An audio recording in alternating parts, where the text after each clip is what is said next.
Hello, beautiful people. It's your girl Anissa, also known as Nissa, the aspiring self-love coach, coming to you with another empowering and exciting video. Before we dive in, if you haven't already, please hit that subscribe button and become a part of this growing community. Also, don't forget to follow us on Instagram at Love Yourself Ambassador. You'll find the link in the description below. If you find this video helpful, inspiring, or thought provoking, make sure to like, comment, and share it with someone who needs this message. Your support helps spread the mission of self love, healing, and purpose even further. So, let's get into it. So, hey, beautiful people, today's topic is personal and powerful. The consequences of saying no. Again, the title is The Consequences of Saying No. So, I have a confession to make. I am a retired people pleaser. And let me tell you, when I finally made a decision to start saying no, it was liberating. But anyone who has ever struggled with people pleasing knows saying no doesn't come easy, especially when rejection feels like a death sentence to your worth. You probably heard the saying, no is a complete sentence. Well, I digress. Because for people pleasers like I was, it's not that simple. So, what's the actual cause of people pleasing? Let's get into it. People pleasing isn't just a personality trait, it's a symptom. And it often grows from these root causes like perfectionism, wanting to be seen as flawless, low self worth, needing others' approval to feel valuable, fear of conflict, avoiding tension at all costs, childhood conditioning, being taught that love is earned, not given, a need for control, believing you can manage chaos by keeping people happy, or trauma or abuse, learning to survive by silencing your own needs. And here's the spiritual truth behind people pleasing. People pleasing is also a form of idolatry because when you constantly put other people's opinions above God's truth, you're no longer living for Him, you're living for them. Galatians 1 and 10 says, am I now trying to win the approval of human beings or of God? Question mark. Am I trying to please people? Question mark. If I were still trying to please people, comma, I would not be a servant of Christ. Whew. That part right there hit me hard. Now that we uncovered the root causes, let's talk about the why behind my decision to retire from people pleasing.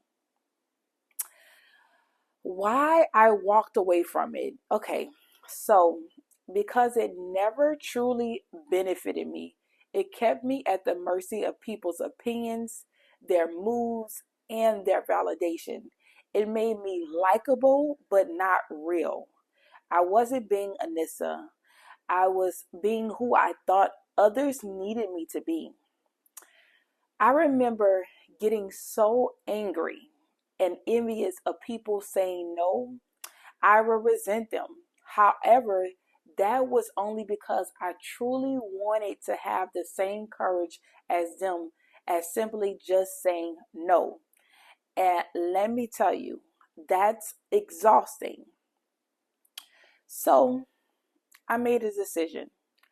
I no longer wanted to be people pleasing. I wanted to be God pleasing. But here's what they don't always tell you. When you stop people pleasing and start walking in truth, when you start saying no, it disrupts everything. People get uncomfortable, relationships shift, some people leave, and suddenly you're forced to face who you really are without the mask.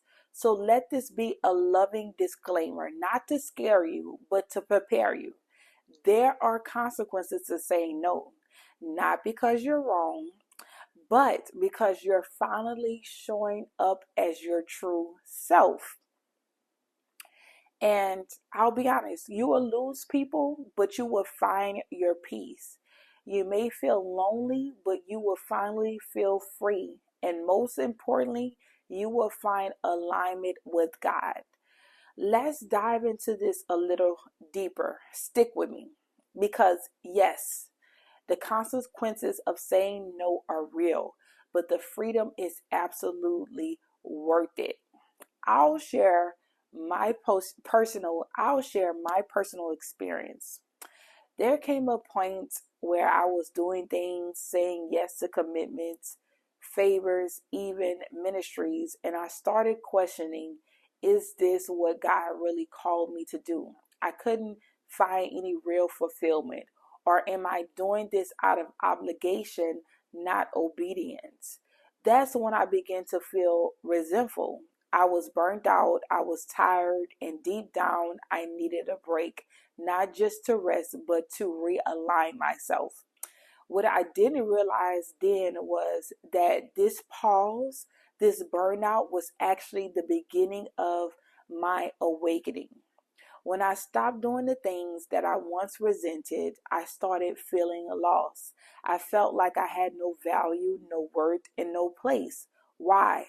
Because for so long, my identity was tied to what I did for others. When I stopped performing, I thought I stopped mattering. And yes, there was disappointment. I felt guilty for letting people down, and sure enough, some of them did walk away. Because the truth is, when you stop being useful to people who are only there for what you gave them, their loyalty disappears. When you spent your whole life saying yes to keep the peace, avoiding rejection, or maintaining approval, your no feels like betrayal.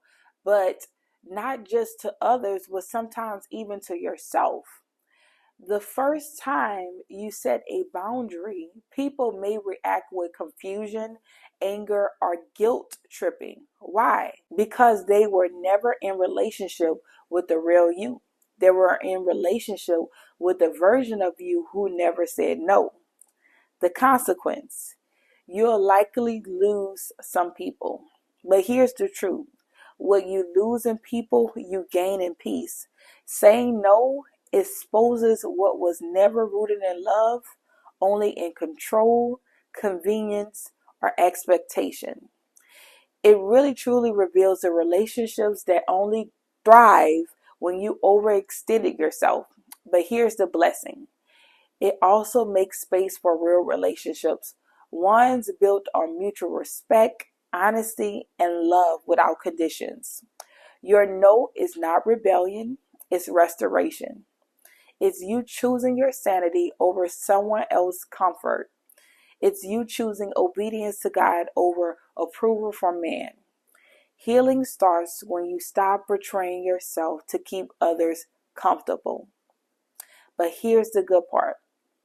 Once I stopped believing those lies, once I stopped internalizing their silence or withdrawal as a reflection of my worth, it felt incredible to finally stand up for myself, to speak honesty, to say what I actually felt instead of what I thought would keep the peace. And here's something I've learned that you need to hear. People will get mad at you for choosing yourself, especially when you spent your whole life choosing them. But that's not your burden to carry. Your healing will offend those who benefited from your brokenness. Your boundaries will frustrate those who love your lack of them. But your obedience to God will always be worth more than your popularity with people. So, if you're stepping into a season of boldness, boundaries, and becoming the version of you that God actually intended, don't back down. Because the cost of your no might be someone's silence, but the reward of your obedience is your peace. Thank you so much for tuning in. Again, thank you so much. I love you guys,